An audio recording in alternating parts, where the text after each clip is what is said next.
Saudara, polisi masih menyelidiki dugaan obstruction of justice atau perintangan penyidikan pada kasus pembunuhan Vina dan Eki di Cirebon, Jawa Barat. Kabid Humas Polda Jawa Barat, Kombes Julius Sabram Abbas bilang penanganan kasusnya masih berjalan. Sebelumnya polisi telah memeriksa sejumlah saksi terkait kasus ini. Meski belum disebutkan siapa pihak yang diduga melakukan perintangan penyidikan, namun polisi menyatakan ada keterkaitan dalam rangkaian pengungkapan kasus pembunuhan Vina dan Eki.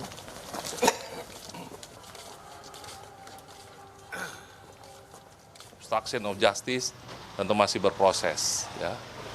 Sehingga terkait dengan hal tersebut belum dapat saya sampaikan kepada teman-teman sekalian hasilnya seperti apa. Karena ini masih berproses, jadi teman-teman mohon bersabar. Kami akan berusaha mengungkap peristiwa ini dengan terang benderang. Kaitannya tentu masih ada rangkaian, adalah bagian daripada proses untuk mengungkap, membuat agar lebih terang lagi peristiwa pidana yang terjadi. Terkait dengan siapa yang tentunya menjadi objek daripada proses pemeriksaan, penyelidikan yang sedang teman-teman penyidik lakukan, tentu kita akan masih menunggu. Sementara itu, tim kuasa hukum Peggy Setiawan siang tadi melaporkan penyidik Polda Jawa Barat ke Propam Mabes Polri. Kuasa hukum Peggy menduga ada seorang penyidik yang menghapus postingan milik Peggy yang menguatkan keterangan Peggy. Kuasa hukum berharap Propam Polri memeriksa penyidik yang diduga melakukan dugaan penyalahgunaan wewenang. 17 Agustus 2016 ada penyalahgunaan wewenang atau benar ada yang menghapus, dan ya berarti tadi menurut Pak Agus yang menerima laporan itu ya dugaannya penyalahgunaan wewenang kalau memang benar diutak-atik. Kami hanya menduga karena ada proses hukum, ada jalurnya. Kalau kami teriak-teriak saja maka tidak ada kepastian hukum. Makanya kami adukan ini biar ada kepastian hukum, ya. Jadi ini belum tentu juga, ya. Semuanya sudah diperiksa oleh Propam maupun dari Itwasum, dan sampai dengan saat ini semuanya sesuai dengan ketentuan.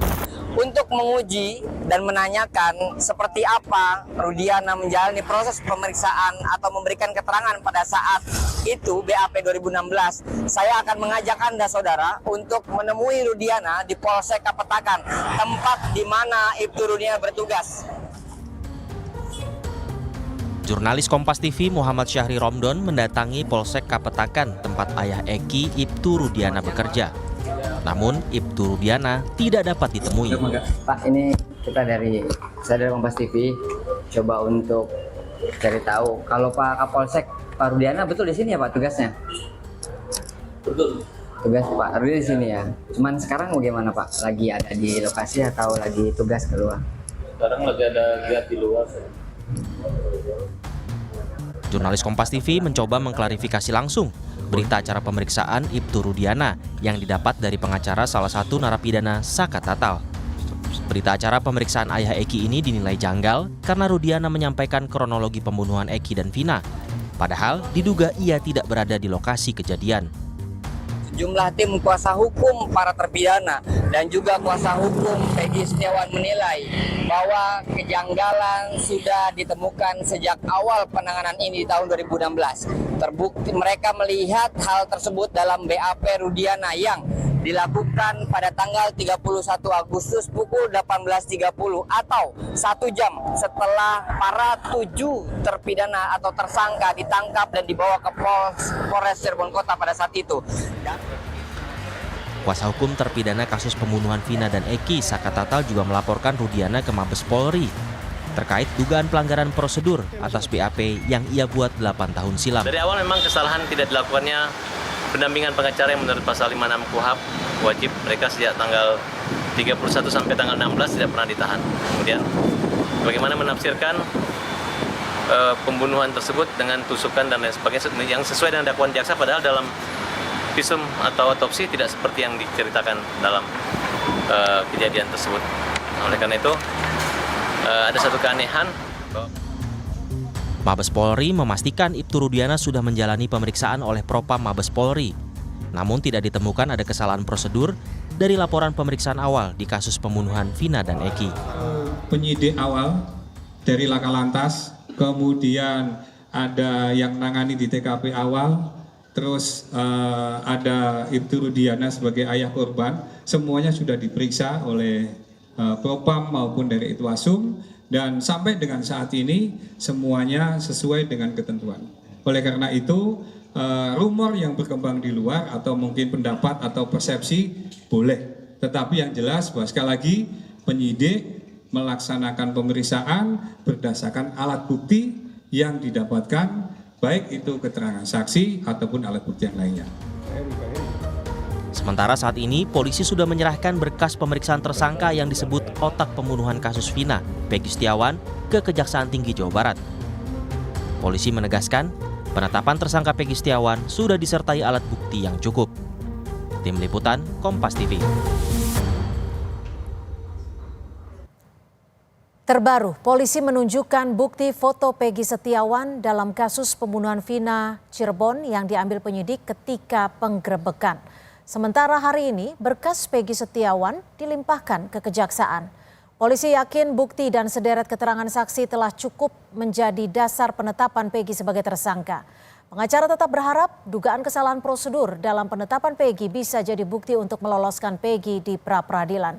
Kita berbincang bersama kuasa hukum Peggy, Marwan Iswandi, dan juga Komjen Purnawirawan Ito Sumardi, mantan Kabar Reskrim Polri, dan pengamat kepolisian ISES, Pak Bambang Rukminto. Terima kasih sudah bergabung bersama kami di Kompas Petang. Saya akan ke Pak Marwan terlebih dahulu, kuasa hukum dari Peggy Setiawan. Ini kan terbaru Kadif Humas Polri Irjen Sandi Nugroho yakin Peggy Setiawan menunjukkan fotonya. Anda dalam penetapan Peggy sebagai tersangka pembunuhan ini, apalagi terpidana yang mengakui lewat foto ini?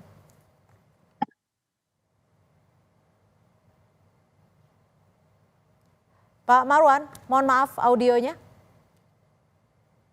Halo Mbak. Ya, silakan.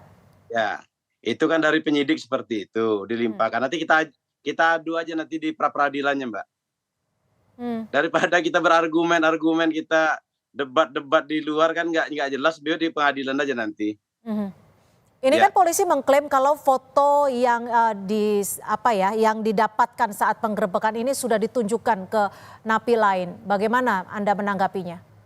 Ya nggak ada masalah. Yang penting nanti kita adu di pengadilan aja Mbak. Yang penting semuanya terbuka, fair semuanya. Dari penyidikan, dari kejaksaan, dari pengadilan nanti Mbak.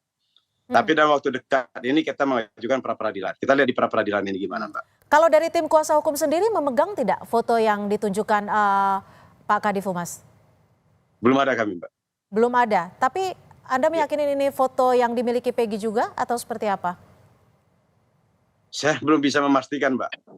Karena saya belum memegang kok, baru ngelihat jarak jauh aja kok. Kita lihat aja nanti Mbak, kita adu di pengadilan Mbak, di pra-peradilan aja nanti Mbak. Oke, saya akan ke Pak Ito Sumardi. Pak Ito, bagaimana menurut Anda foto ini bisa menjadi bukti kuat bahwa ini adalah Peggy yang dimaksud dalam DPO 8 tahun silam? Ya, baik Mbak. Yang pertama saya sependapat dengan Saudara Marwan ya. Saya setuju sekali bahwa tentunya semua nanti yang akan menentukan apakah ini benar atau tidak adalah di pengadilan. Karena kan yang di ujung daripada pembuktian adalah di pengadilan. Nah sekarang dari pihak kepolisian sudah memiliki data-data, kemudian mungkin alat-alat bukti ataupun fakta. Kemudian tentunya dari pihak penasihat hukum juga mereka sudah punya argumentasi. Saya kira mungkin kalau menurut saya, apa yang saat ini diperoleh oleh pihak kepolisian itu merupakan bagian daripada upaya penyidikan dari eksaminasi ya, atau melakukan pendalaman ulang daripada kasus yang terjadi. Dan itu sudah sesuai prosedur. Nah, demikian pula yang tadi dikatakan bahwa ada dugaan bahwa Ibtu Rudiana, namanya dugaan kan bisa benar tidak. Dan sudah disampaikan oleh Kadif Humas sesuai dengan aturan yang berlaku, yang bersangkutan sudah diperiksa dan dinyatakan tidak ada pelanggaran terhadap jabatan yang dilakukan oleh bersangkutan. Saya kira ini mungkin yang perlu kita sepakati bersama ya Mbak ya, karena kalau berdebat mungkin di luar daripada proses peradilan ini mungkin agak lucu juga gitu ya. Karena kita sama-sama pegang satu prinsip. Saya kira Siap, terima betul. kasih Bung Marwan, ini bagus ya. Saya kira kita tunggulah di pengadilan. Terima kasih. Oke, siap. Pak Bambang, ini kan ada keputusan dari Propam bahwa Ibtu Rudiana terbukti tidak bersalah ataupun sudah melakukan prosedur yang tepat. Bagaimana Anda menyikapi ataupun membaca ini? Kalau saya melihat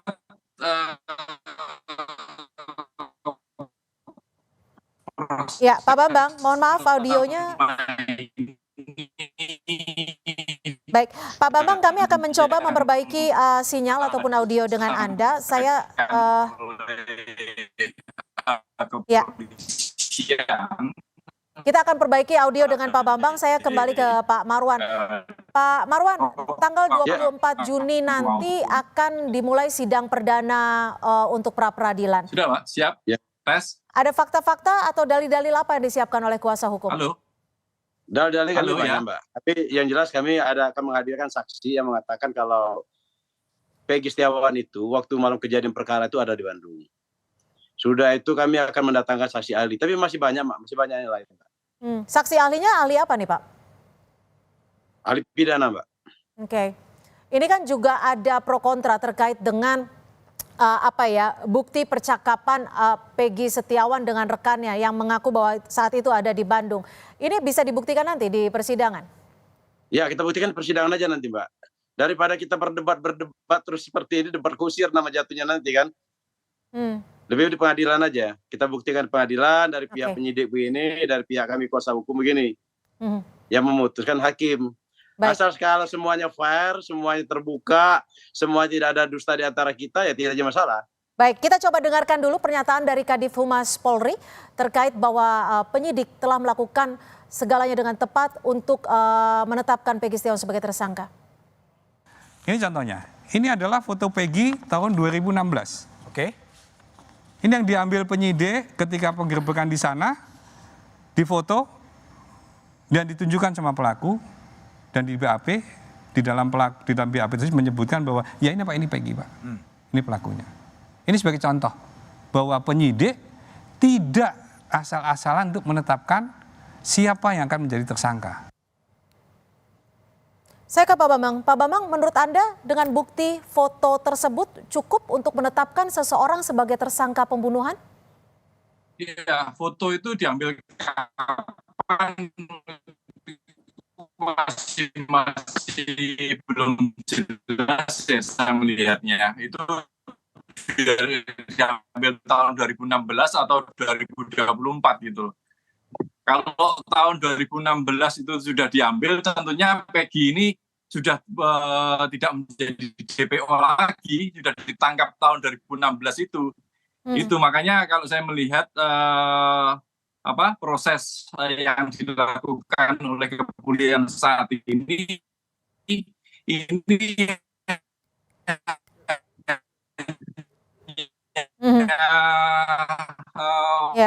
Pak Bambang, mohon maaf sinyalnya masih kurang baik, Pak Bambang. Belum menyentuh substansi masalah yang sekarang ini ramai diperbincangkan oleh masyarakat gitu. Oke, saya akan beralih ke Pak Ito. Pak Bambang, kami akan kembali mencoba memperbaiki audio Anda. Terkait dengan peristiwa ini, terkait dengan Sini ya. Oke. Pak Ito, apakah penjelasan polisi untuk menyatakan Peggy Setiawan sebagai tersangka pembunuhan pada 2016 lalu ini sudah tepat hanya dengan menunjukkan foto yang didapatkan saat penggeledahan? Ya, Pak. Pertama kita harus mengacu bahwa negara kita negara hukum.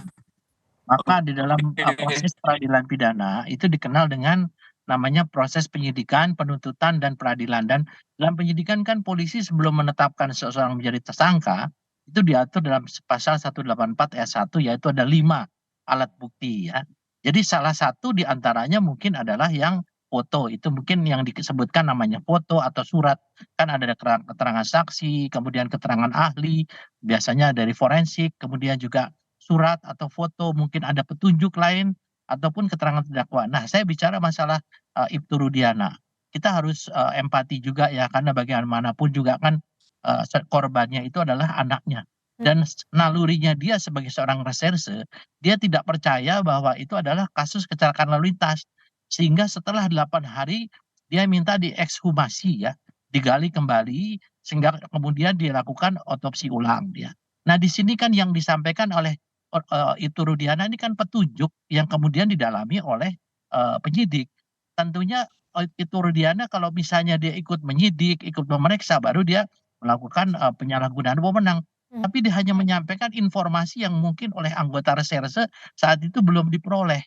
Nah, saya kira mungkin ini sesuatu hal yang lumrah terjadi, sehingga di sini kalau dikatakan dia melakukan pelanggaran apa namanya dalam jabatan, saya kira enggak lah. Tapi Kan sempat beredar juga Pak Ito bahwa ada BAP Ibtu Rudiana yang menjelaskan secara padat seperti itu bahwa ada kejadian dengan poin-poin tertentu. Padahal di sisi lain Ibtu Rudiana tidak berada di lokasi saat peristiwa terjadi. ya kan tadi saya sampaikan Mbak, keterangan saksi maupun keterangan terdakwa itu adalah alat bukti yang paling lemah, sifatnya subjektif. Tentunya penyidik tidak demikian saja apa namanya menyalin atau menerima yang disampaikan oleh Ibtu Rudiana. Ini kan dikaitkan lagi dengan bukti-bukti lain. Sehingga ini kemudian dikirimkan ke kejaksaan. Kejaksaan tentunya mencermati apakah ini patut untuk diteruskan atau tidak. Kemudian JPU setelah itu menyampaikan ke pengadilan. Karena kalau tidak mungkin namanya jaksa ini bisa menerima hanya berdasarkan keterangan dari saudara Ibtu Rudiana saja. Saya kira Ibtu Rudiana juga menyampaikan dalam BAP sebagai saksi, itu hal-hal yang diketahui saja. Bukan berarti itu kemudian oleh penyidik diyakini bahwa itu terjadi, tidak. Penyidikan ini kan ibaratnya kita membuat masakan. Masakan itu apakah itu enak atau tidak, nanti akan ditentukan oleh jaksa. Diajukan, nah nanti baru hakim mengatakan masakan ini enak atau tidak. Jadi sebetulnya hasil penyidikan ini bukan merupakan satu hal yang mutlak yang membuat seseorang ini menjadi terdakwa ya atau terpidana. Kita itu hanya tersangka, Mbak. Tersangka itu bisa salah, bisa juga tidak salah. Azas praduga tak bersalah tetap dipegang pada saat pengajuan para tersangka ini ke JPU. Saya kira itu hal yang wajar lah, Mbak. Ya, Demikian, Mbak. tapi saya akan ke Pak Bambang. Kalau menurut Anda BAP dari Ibtu Rudiana, ayah dari Eki ini, menurut Anda suatu hal yang lumrahkah atau bagaimana? Halo, iya. Silakan. Terkait dengan Ibtu Rudiana, tentu akan memunculkan subjektivitas ya ketika seorang ayah korban memberikan kesaksian. Tapi itu menjadi tidak penting gitu loh. Yang terpenting adalah bagaimana proses penyelidikan itu dilakukan oleh kepolisian gitu. Seringkali kawan-kawan kepolisian ini tidak bisa mengesampingkan subjektivitas gitu loh. Antara kepentingan-kepentingan subjektif personal, kemudian kepentingan-kepentingan kelompok, dibandingkan kepentingan-kepentingan penegakan hukum gitu. Makanya kalau kita melihat beberapa kasus sebelum kasus Vina ini terjadi, misalnya di kasus pembunuhan Jagel Jombang Rian misalnya, itu proses itu sudah berlanjut, sudah sampai ke pengadilan, bahkan tersangka sudah divonis, terkait dengan kemat itu sudah divonis. Tapi faktanya kemudian ada 14 orang anggota kepolisian yang kemudian dilakukan penyidikan dan mereka diberikan sanksi etik dan disiplin gitu. Artinya proses di kepolisian ini tidak vakum, tidak hampa gitu loh. Ada banyak hal yang bisa mempengaruhi proses di kepolisian, misalnya subjektivitas individu maupun subjektivitas kelompok seperti itu, Mbak. Lalu bagaimana dengan dugaan obstruction of justice ini yang diduga ada alur cerita yang dipakai oleh polisi dan dipakai oleh jaksa untuk membuat dakwaan? Menurut Anda? Ketika subjektivitas personal, subjektivitas kelompok itu muncul, tentu ada dugaan terkait dengan obstruction of justice. Obstruction sebuah peristiwa terkait dengan obstruction of justice tentu memiliki motif-motif tertentu gitu. Mengapa penyidikan itu dikaburkan gitu. Artinya memang ada hal-hal yang disengaja oleh penyidik gitu. Sehingga proses konstruksi peristiwa ini berubah dari yang semestinya gitu.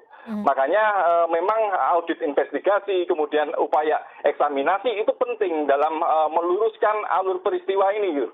Agar tidak memunculkan hal-hal yang semakin melebar seperti yang terjadi di masyarakat saat ini seperti itu. Baik, terima kasih pengamat kepolisian ISES Pak Bambang Rukminto, dan terima kasih juga kuasa hukum Peggy Pak Marwan Iswandi dan Pak Ito Sumardi mantan Kabar Reskrim sudah bergabung bersama kami di Kompas Petang. Selamat sore.